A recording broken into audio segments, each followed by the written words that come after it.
By the end of the 19th dynasty, Egypt has witnessed a situation of non-stability and the permission of foreigners even in the palace of the king.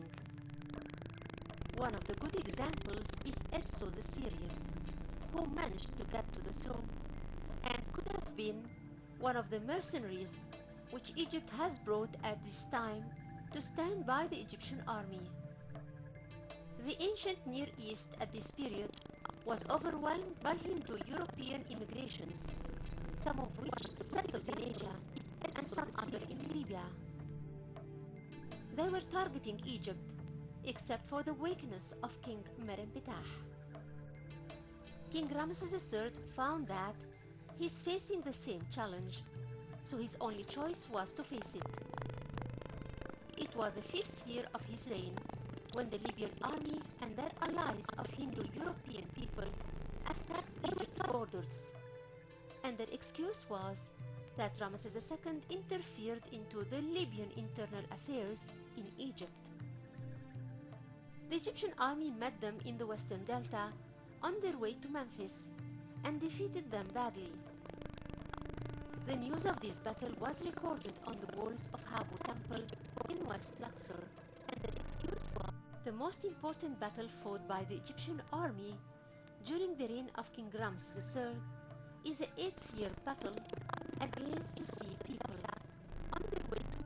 Amongst them are those who had the name El Sekret, who are the origins of Sicily's island, and the Belest, who are the origins of Palestinians, and El Shardan, who are the origins of the inhabitants of Sardinia, and El Mashawash, and others. These people invaded Khita and dominated and took over some of the cities that overlook some of the Mediterranean islands and some of the cities that overlook El Furat River. Then they headed towards Egypt with a navy and an overland army. The Egyptian army encountered them by the eastern borders and destroyed their army.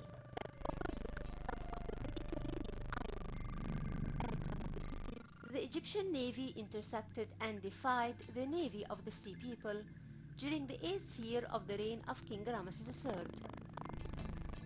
They defeated them so bad that the news of this battle was recorded on the walls of Habu Temple by the proud Egyptians. By that victory, Egypt was able to free itself and the countries of the ancient Near East from a great danger. These people disappeared from the scene of events and never thought again of encountering the army of Egypt.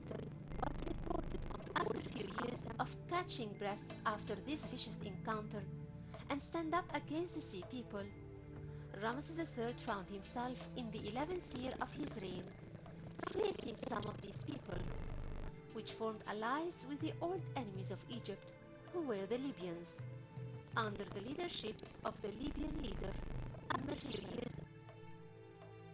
The two armies met in the western delta, where the Egyptian army won and chased them till out of the Egyptian borders.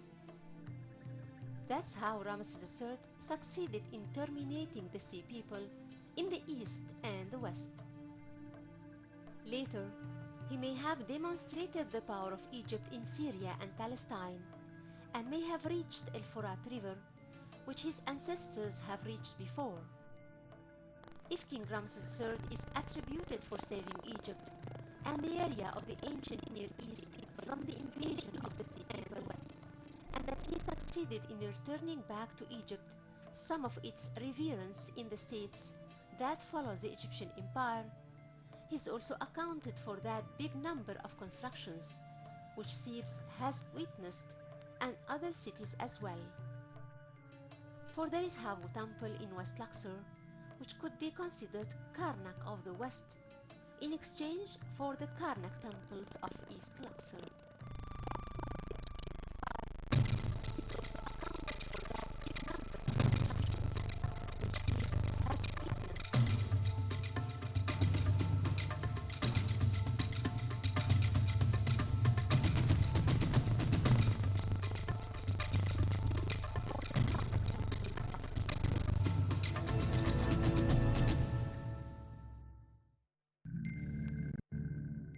Abu Temple is considered an example of the Egyptian architecture and art.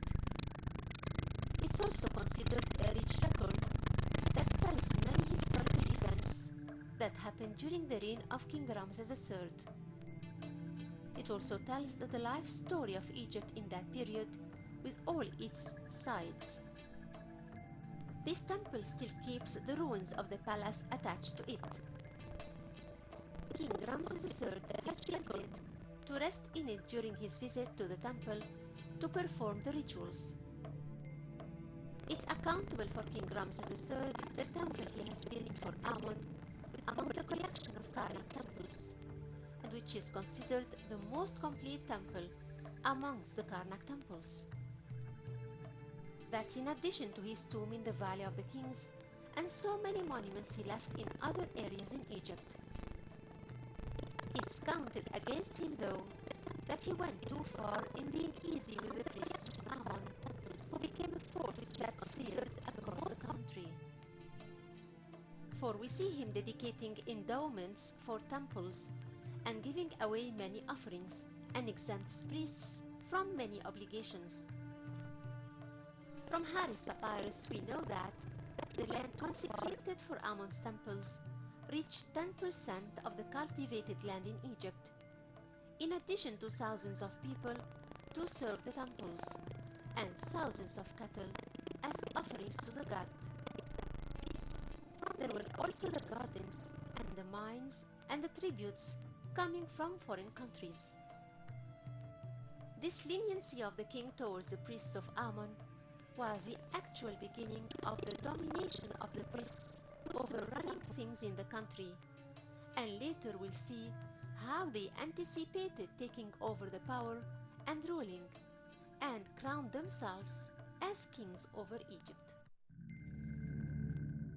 King Ramses III was a mighty king, yet his leniency and mildness towards foreigners was unprecedented before.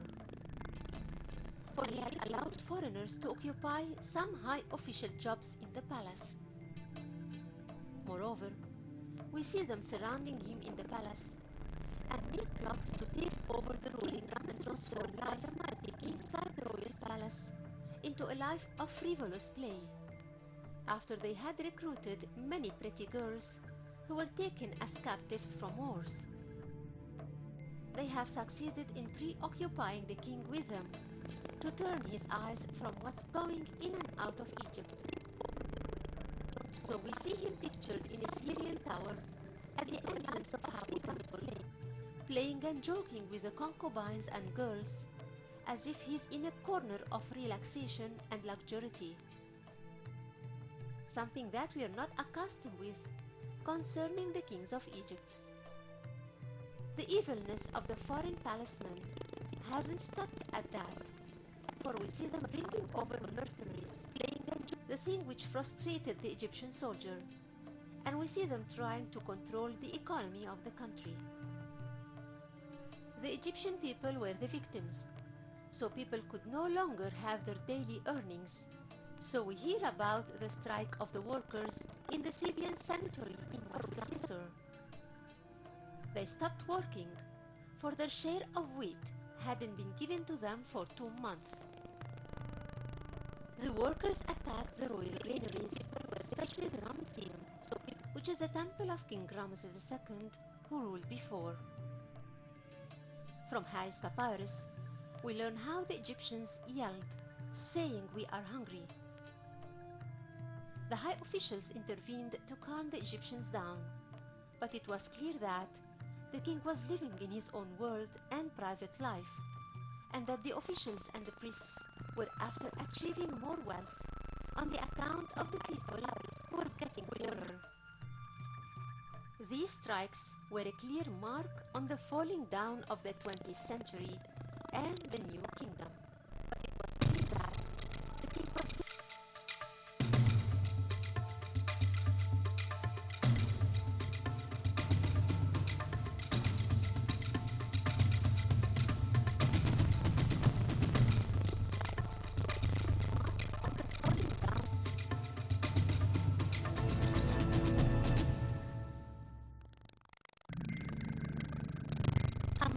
important events recorded in Harris Papyrus is a story of the conspiracy that was plotted in the palace to eliminate King Ramesses III.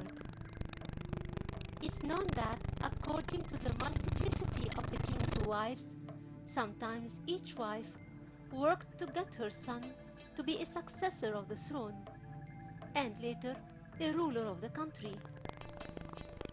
If one of the wives felt that the succession to the throne will not be the fate of her son, she would resort to conspiring on the king's life.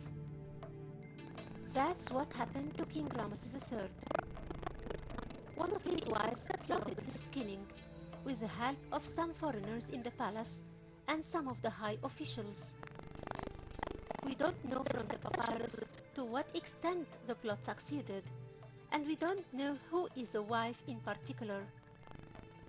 Some think that it's Queen Tati, buried in one of the tombs of the Valley of the Queens in West Luxor.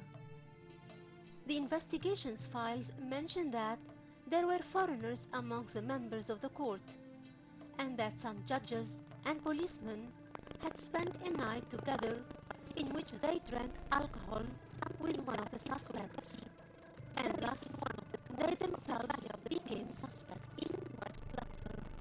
The verdict ruled to execute one of the princes and 3 of the accused. Some others had sentences of cutting off their ears or noses.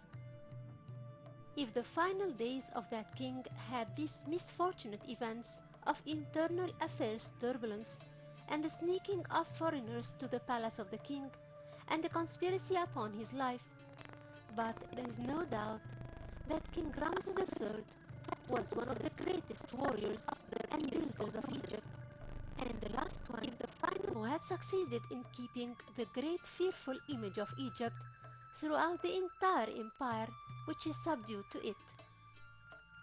He has also succeeded in blocking the attacks of the sea people, which had it succeeded, Egypt would have been lost together with the cities of the ancient Near East. After the death of King Ramesses III, came to the throne of Egypt a group of kings who bore the same name, the last of which was King Ramesses XI of the sea, with whom the 20th dynasty ended. These kings found themselves facing many grave problems which were inherited, including the economical dilemma and the internal collapse and the deep-rooted foreigners' interference, and finally the control of the priests of Amun on all affairs of the kingdom. On the other hand, these kings were confident that they were incapable of keeping the power of Egypt over the provinces following it. So we don't know if any of these kings had sent a military campaign here or there to make these provinces feel that Egypt is still keen and watching over its possessions abroad. Corruption overwhelmed the country, and kings closed their ears of what was going on, and some of them preferred to leave the ruling to his helpers and live in their palaces in the east of Delta. The documents of this period record the thefts and the bribes and the economical fall down. Nothing was mentioned about Ramesses IV or the Fifth. As for the 6th Ramesses, we found his tomb in the Valley of the Kings, and that his name is recorded on several other monuments. As for the Ramesses from the 7th till the 9th, the collapsing has reached a level in their time that hadn't reached before that time or after.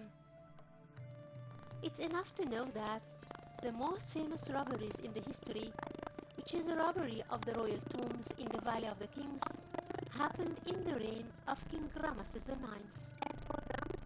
These robberies were the direct result to the corruption that prevailed in the country and to the economical tightness which the Egyptians went through, and for the rich got richer and the poor got poorer, and the court couldn't judge with justice.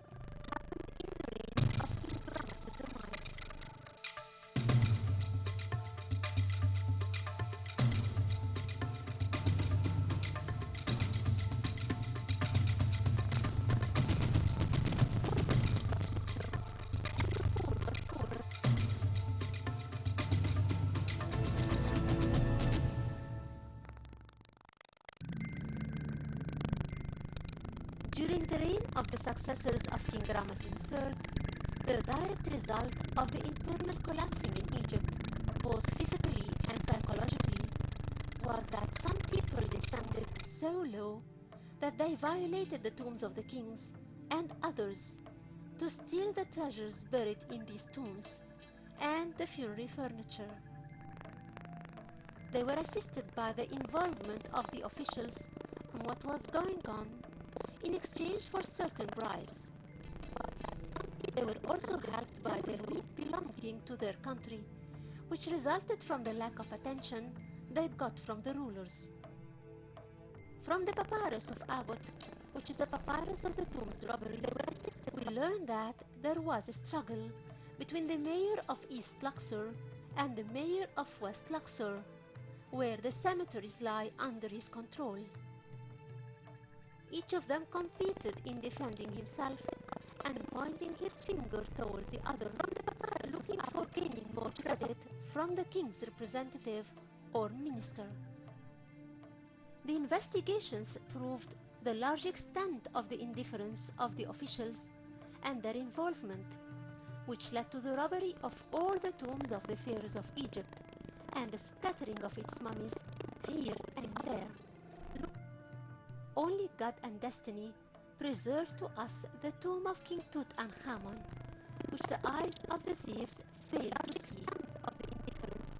If the great artistic works found in the tomb of this king pleased us and the whole world, we were sad that the tomb's possessions of the great kings and queens of Egypt were lost, like Queen Hatshepsut and King Thutmose III, and Amunhotep II, and Amunhotep III, and Horemheb, and Ramesses II, and Merenptah, and Ramesses III, and others. If these were the possessions of the least rank of Egypt's kings, who is King Tutankhamun, so how were the treasures of the tombs of these mighty pharaohs and queens?